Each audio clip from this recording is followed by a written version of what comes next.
What? Did you think I was gone forever?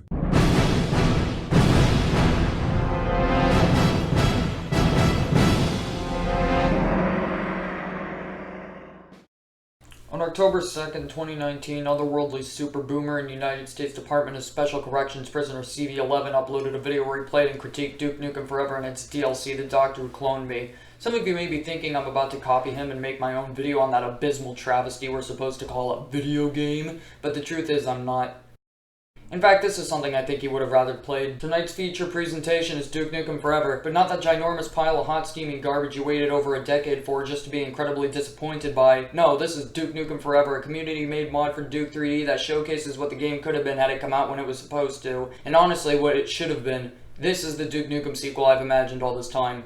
I'm not really sure I need to get into the plot because I think it's pretty obvious. Aliens have returned to Earth and Duke's ready to kick some ass, harder than he did last time as a matter of fact, and much harder than he does in the Cursed Randy version considering in that one you fight the same Cycloid Emperor 3 fucking times.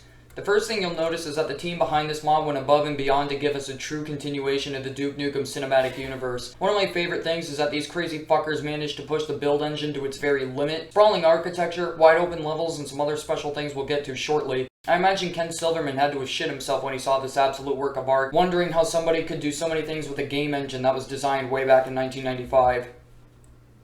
Alright, but you have to remember that was made by 3D Realms, who are responsible for Duke 3D and Shadow Warrior. This was made by a small group of random people on the internet with a similar vision. I gotta find out what the hell is going on around here. The game kicks off with the Las Vegas Holocaust and has you heading downstairs from the penthouse of the Lady Killer Casino to kick some alien ass in the Vegas Strip. The first enemy you encounter is the Sentry Drone, and it's very similar to the one in Duke 3D, but it's got a cooler, less obnoxious design and it shoots lasers. This window also gives you an opportunity to check out the surrounding area and just a small taste of the pure beauty you're going to witness while playing this mod. Don't think I didn't notice the Fellatio Hotel over there. God damn. You get a shotgun in this debriefing room here, and you also learn a little bit more about the Fustercluck happening outside. Earth is under attack. Aliens brought a biological enemy. The aliens unleashed a parasite that can control human bodies. Upon contagion, hosts will be unable to control their bodies as this being attaches tentacles to the medulla, controlling the host through nervous impulses. Infected humans are dangerous and should be executed. So to better explain this, Duke 3D's Protozoid Slimers have been replaced with these things, and they behave just like Protozoid Slimers, but it's obvious that they took heavy inspiration from the head crabs from Half-Life, and that becomes even more apparent when you encounter the infected soldiers, which are easy to distinguish from friendly NPC soldiers by the obvious tentacles flailing around their heads. When you kill an infected soldier, the head crab's little brother, who may or may not have a severe case of fetal alcohol syndrome, jumps off the corpse and starts heading towards you. Don't worry though, they'll just face fuck you until you die like the Protozoid Slimers in the base game. Oh, and sometimes when you kill an infected soldier, Duke will say this. Haha, get it? The implication is that Duke Nukem has at some point in his lifetime watched tentacle hentai and knows what it is. It's funny because it's sexual. You go in the elevator, it gets stuck, so you jump in the vent, there's a secret with a shotgun and some armor here, and then you come out of the vent and...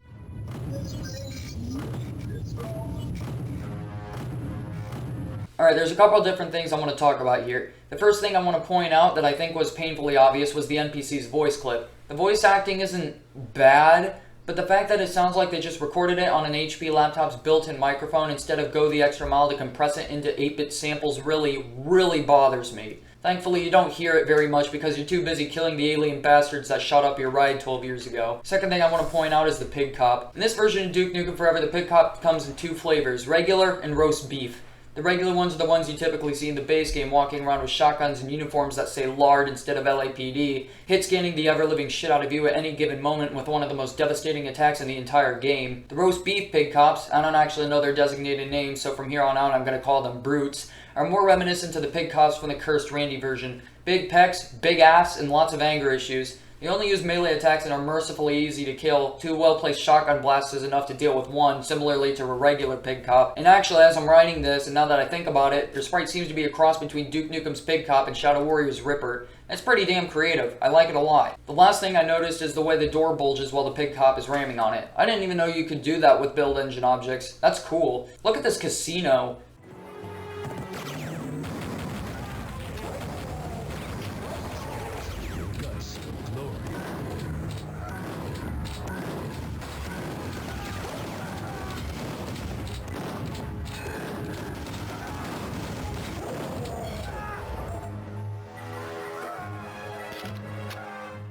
So you walk over to this bingo lounge, at least I think it's a bingo lounge, to get the yellow key. And wait, is that Luke Skywalker? Now, this is a force to be reckoned with. Anyways, you get the yellow key, you go all the way back over here, and you remember how I was talking about that special thing earlier? Born to be wild. Oh yeah, baby, you get a fucking motorcycle. I'm gonna admit, I'm not a huge fan of how it controls. The turning is kinda janky, and running directly into objects will hurt you, and yes, that includes enemies. You can ram this thing into as many alien bastards as you want, but don't expect to come out of it unharmed. You use the motorcycle to jump over this truck here, now you have to find the blue key to get into that strip club, bar. No problem, come over here to the stratosphere, you get ambushed by a couple pig cops and an assault commander in the other elevator. Take this one up to get the blue key, run back to the bar, and boom, you're in.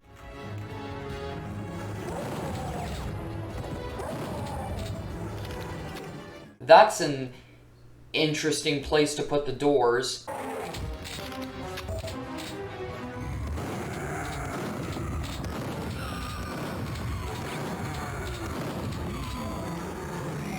Wish I had time. Yeah, Duke, I'm sure you do, but right now it's time to kick ass and chew bubble gum, and last I checked, you're all out of gum. You come back here and use the red key and it opens a gate that leads to the next level, EDF headquarters.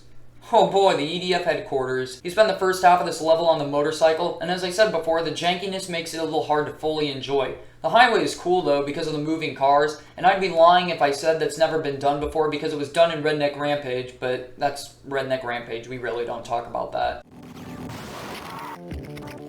This is the first level where you encounter the infected soldiers. They're the most annoying enemy in this entire game. Their hit scan attack is the only attack they have, and it's pure evil. It's almost as bad as the Battlelord's chain gun even. And you might be thinking, but what about the enforcers? They use chain guns too. This is worse. Don't ask me how, but trust me when I say it's worse than the enforcers could ever be. Oh yeah, and apparently you take fall damage on the motorcycle. You take fall damage on the fucking motorcycle. So you arrive at the EDF headquarters and find out that the aliens are amplifying the Hoover Dam's hydropower to open a portal and you need to shut it down. You make your way to the firing range and this is where you'll first pick up the assault rifle. Duke Nukem Forever was originally going to have an assault rifle instead of the chain gun cannon, and in all honesty I prefer the rifle. Sure, you have to reload it after 50 shots, but it's incredibly accurate and does plenty of damage. I'd even argue it's more accurate and does more damage than the chain gun, and you know what? I like that. It's good, even though I chew through ammo like bubblegum because I like using it so much.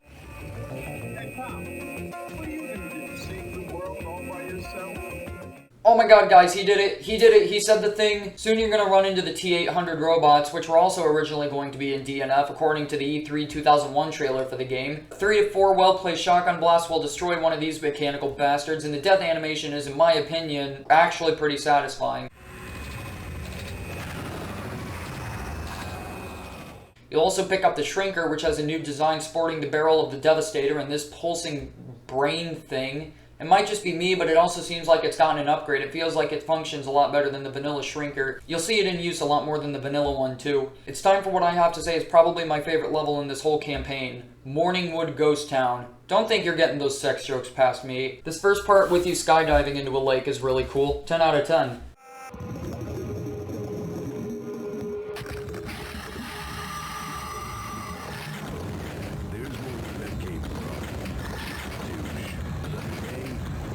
Disembowelment.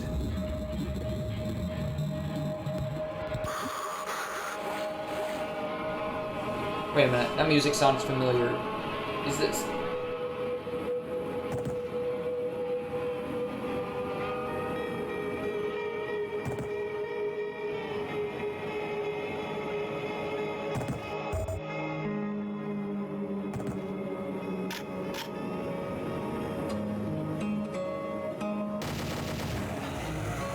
That's the Firestone music from Borderlands. It's an interesting music choice, but at the same time I can't really complain because for one thing I sincerely doubt I could do any better, and on top of that I actually really like it. It fits with the theme of the level. These are the most pig cop brutes you're going to see in a single level, just letting you know now. It kind of sucks too because I genuinely enjoy their presence. You see that area up there? That's part of the path you have to take to the next area, and there's a pair of protective boots up there, which you'll need. If you go into this sewer you can find a freeze thrower and a secret here.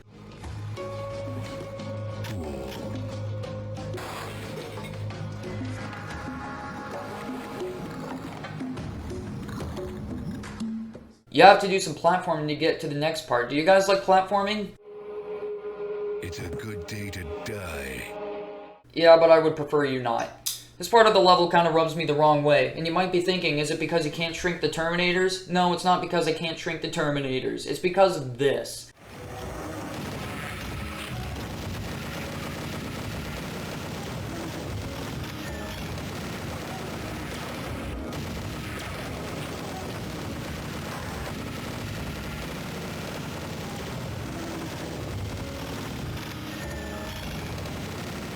Now I assume this is some sort of build engine jank I've never actually seen before, but at the same time I can't remember any point in time where I had to fight a bunch of enemies around a giant crack in the landscape. Welcome to the Morningwood Ghost Town. What could possibly make this more awesome and badass than it already is? How about walking into a saloon and immediately kicking some alien ass?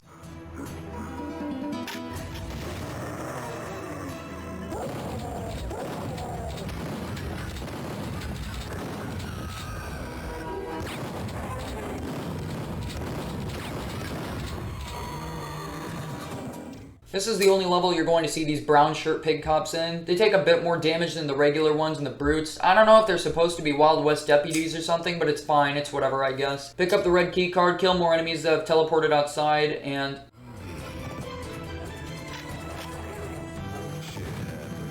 Wait, hold on. Hold the phone. Hide your family. Slow your roll. Hold your horses. Park your neon green Lamborghini and put it in neutral. Did that motherfucker just dodge my rocket?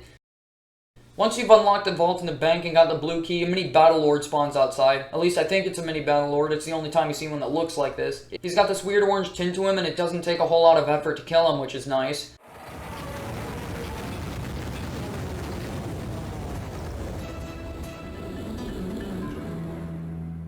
Next up, abandoned mines. I don't care for the abandoned mines. I mean, sure, yeah, it's definitely difficult, considering it's the penultimate level of Duke Nukem Forever, but to say it's enjoyable, I just really do not like the abandoned mine. The majority of this level involves just sitting in minecarts and shooting at enemies, then jumping to other minecarts to shoot at other enemies, and it just... Ugh. Did I mention that I don't care for this level?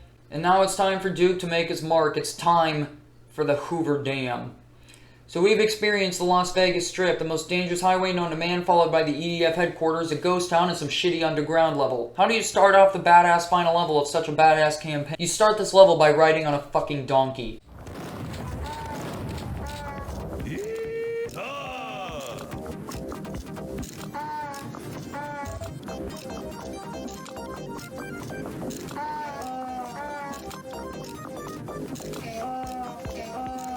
Damn, we're looking good.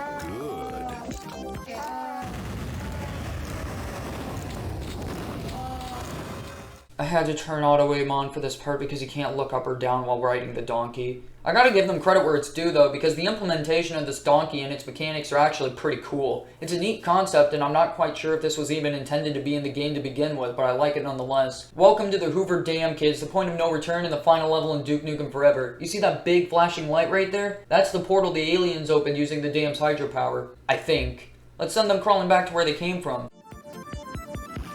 America, fuck yeah. Beautiful. You have to go into this building and ride up the elevator to get the yellow key, but before we go back down, let's just take a moment to appreciate this technological marvel. This is the build engine. Alright, time to kick more ass. When you get down to the main entrance, you're greeted by these pig cops and tanks, and while they are indeed similar to the ones in the base game, they are thankfully much weaker and even drop ammo sometimes when they explode. They also always kill the pig cop inside, which is convenient.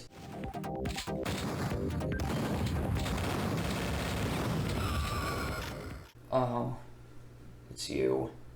I didn't mention this earlier, but DNF not only introduces you to the pig cop brutes, but it also introduces these two elemental enforcers. One shoots fire and the other shoots ice, and thankfully these aren't hit scanners, so you can easily circle strafe them and shoot them until they die. You only see each of them twice, and both times are in this last level, which leads me to believe there's some sort of mini-bosses. If you come over here this way and swim to the bottom corner, you can find the secret cave labeled Treasure Cove, where you get an atomic health pickup, and there's a little sound clip of children cheering and saying something that plays, but I didn't get to hear it because I went on a rada right when it started playing, and that apparently canceled it.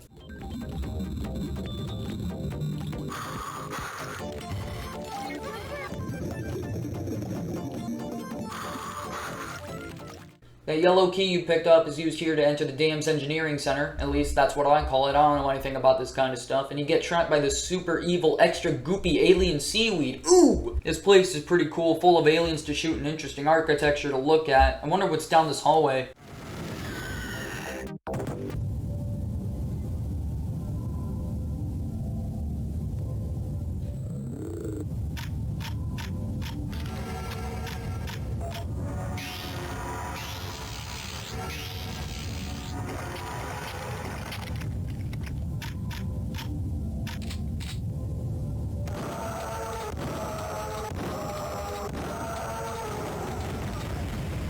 Taking care of business, Duke style. Creepy. What's next? You save this engineer and it gives you the red key, which you use to open this vent to get back to the surface, and then you take the blue key you got all the way over here and take the elevator down to the dam.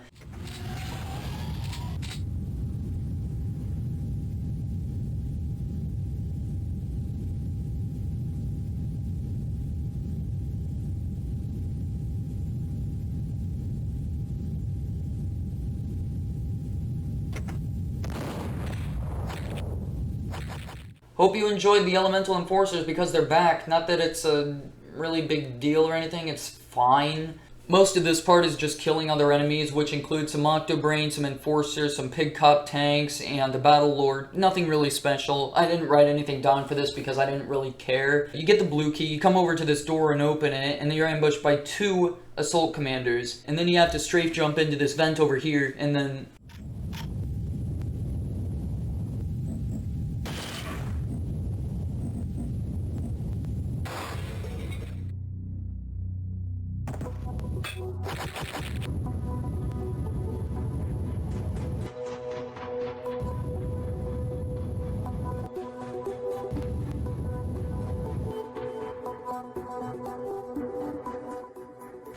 Wait a minute, that music sounds familiar. I can't remember where it's from off the top of my head, but I want to say that it's from Deus Ex. It's game time.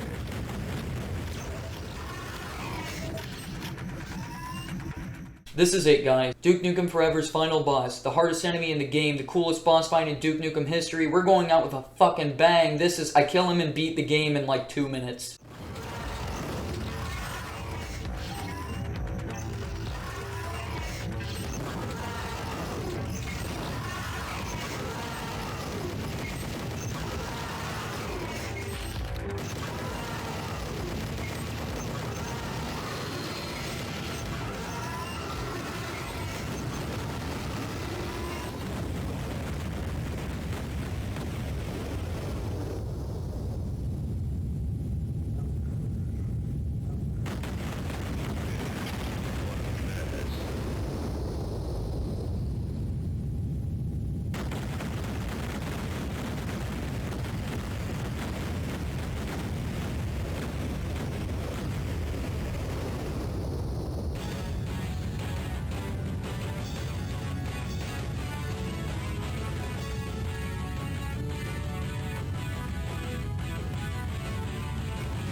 I think it's really cool that they used a cinematic shot of the Hoover Dam exploding as the backdrop for the credits.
What kind of shit ending is that? I don't know, man. I wouldn't call it a shit ending, though, because poor Spanky here just so happened to be willing to put his ass on the line, pun not intended, so you could save the world. Don't be a dick. And there you have it, ladies and gentlefish, the real Duke Nukem Forever. As unfortunate as it is that this masterpiece had to end so soon, let us be thankful that this just so happened to be much, much more enjoyable than the cursed Randy version we paid $20 for in 2011. If you happen to enjoy this video, be sure to leave a like and maybe even subscribe to the channel for more shitty content like this where I just finger my butthole over another boomer shooter. Thank you guys for watching, and I'm gonna go ride my pet donkey named Spanky and save the fucking world all by myself.